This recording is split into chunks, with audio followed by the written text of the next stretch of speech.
श्री पार्वती माता, इनके बारे में हम कुछ कथा जानकारी हम अपने चैनल पे अपलोड करेंगे। तो चलो देखते हैं क्या है। श्री पार्वती माता का रहस्य उनकी शक्ति और आदि शक्ति के रूप में गहरी दार्शनिक व्याख्या में छिपा है।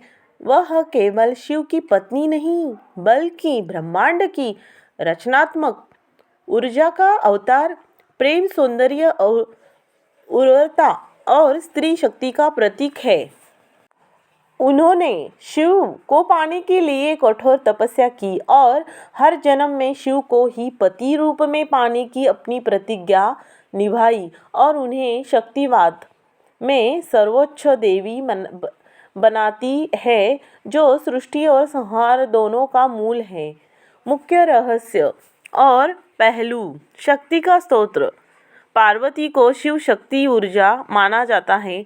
शिव शक्ति के बिना निष्क्रिय है और पार्वती उन्हें ऊर्जा प्रदान करती है जिससे सृष्टि संभव होती है। वह स्वयं सर्वोच्च देवी महादेवी का दयालु रूप है और 10 महाविद्याओं से जुड़ी है जो ब्रह्मांडीय शक्ति के विभिन्न पहलुओं का प्रतिनिधित्व करती है। तपस्या और पुनर्जन्म। देखो स्टोरी है ना, हमारी जो भी स्टोरी हम भगवान की यहाँ पे अपलोड करते हैं, शेयर करते हैं, वो लास्ट तक सुनना है। पूरी जानकारी भरा वीडियो रहता है, ना कि हम इसमें बोलते हैं स्टार्टिंग में ही कि चैनल को सब्सक्राइब करो, नोटिफिकेशन ऑन रखो, है ना। क्योंकि अगर आपको स्टोरी अच्छी लगे तो अपने आप ही करोगे और बाद में जब भी स्टोरीज हमारी अपलोड होगी तो आपको नोटिफिकेशन ऑन रहने से पता चल जाएगी। वह तपस्या और पुनर्जन्म। वह पुनर्जन्म से सती थी जिन्होंने दक्ष के यज्ञ में खुद को भस्म कर लिया था। शिव को अपति रूप में पाने के लिए उन्होंने कठोर तपस्या की, है ना।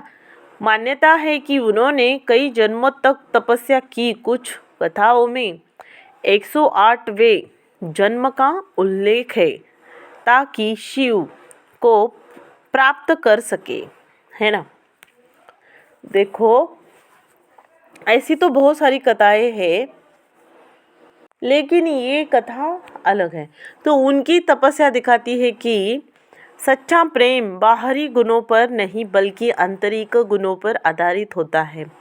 आदर्श पत्नी और माता, है ना, आइडल वाइफ एंड मदर।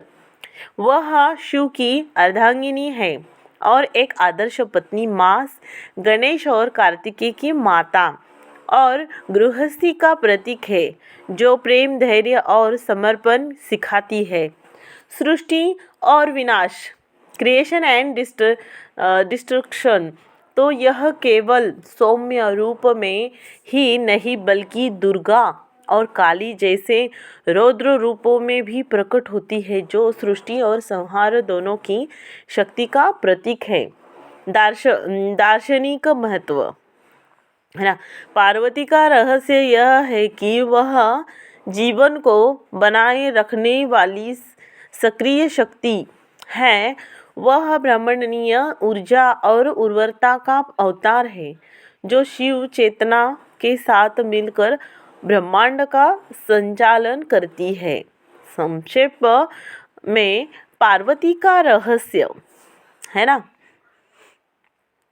उनकी दिव्यता, तपस्या, शक्ति और शिव के साथ उनके अविभाज्य संबंध में निहित है, जो उन्हें हिंदू धर्म में एक केंद्रीय और पूजनीय देवी बनाता है ना।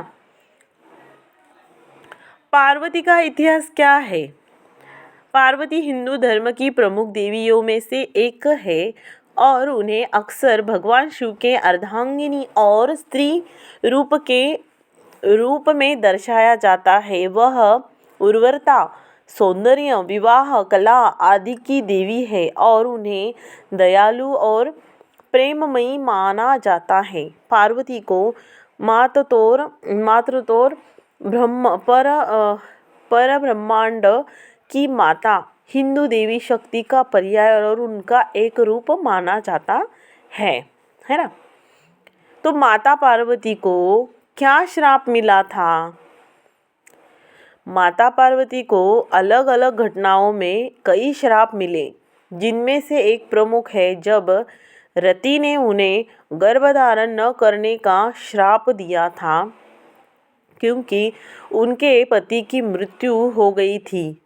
इसके अतिरिक्त कुछ कथाओं के अनुसार उन्होंने स्वयं भी गंगा को मैला होने का समुद्र देव को खारा होने का और ज्योतिषियों को कष्टमय जीवन का श्राप दिया था, है ना। रति का श्राप। पति की मृत्यु के बाद देवी रति ने पार्वती को श्राप दिया कि वह कभी भी गर्भ से किसी संतान को जन्म नहीं दे पाएगी। जैसा कि और बताते हैं गंगा को श्राप। पौराणिक कथाओं के अनुसार माता पार्वती ने गंगा को मैला और काली होने का श्राप दिया था क्योंकि शिव ने गंगा को पत्नी के रूप में स्वीकार करने की बात कही थी, जिससे पार्वती क्रोधित हो गई थी। जैसा कि इस तरह से इस स्टोरी में बताया गया है। समुद्र देव ने जब क्षमा मांगी तो पार्वती ने उन्हें खारा होने का श्राप दिया, जिसका पानी कोई भी नहीं पी सकता था। यह बात में वर्णित है। तो ज्योतिषियों को श्राप। कुछ मान्यताओं के अनुसार पार्वती ने ज्योतिषियों को भिखारियों की तरह जीवन व्यतीत करने का श्राप दिया था, जैसे कि आदित्य वास्तु में उल्लेख है। तो अन्य श्राप विभिन्न पौराणिक कथाओं के में माता पार्वती को चित्रकेतु को भी श्राप देते हुए दिखाया गया है, जिसके कारण वह हवाई रथ से नीचे उतर गई, जैसा कि विजडम लाइब्रेरी में बताया गया है। तो देखो अलग अलग कथाएं, अलग अलग स्टोरीज, अलग अलग में सब में कहीं ना कहीं कथाएं अलग अलग है, थोड़ा बहुत मिलती जुलती भी है। तो हमारे पास जो थी हमने वो शेयर की। और कैसी लगी ये स्टोरी ज़रूर बताना कमेंट में। जय माता दी ज़रूर लिखना। और कौन से भगवान के अगर आप भक्त हैं तो उन भगवान का नाम भी आप टाइप कर सकते हैं। और स्टोरी अच्छी लगे तो शेयर करना। और इसी के साथ ऐसी स्टोरीज़ न्यू अपलोड होती रहेगी, उसके लिए आप लोग सभी भरपूर मतलब सपोर्ट करो, सब्सक्राइब करो, जो भी है इसका क्राइटेरिया वो पूरा करो, क्योंकि मुझे मोटिवेशन मिलता रहेगा कि हाँ चलो मेरे को पसंद कर रहे हैं, मेरी स्टोरी जो मैं बता रही हूँ समझ में आ रही लोगों को, तो मैं और स्टोरीज़ क्रिएट करने की कोशिश करूँगी। तो धन्यवाद। और जिन लोगों ने सब्सक्राइब किया उनको सभी को थैंक यू।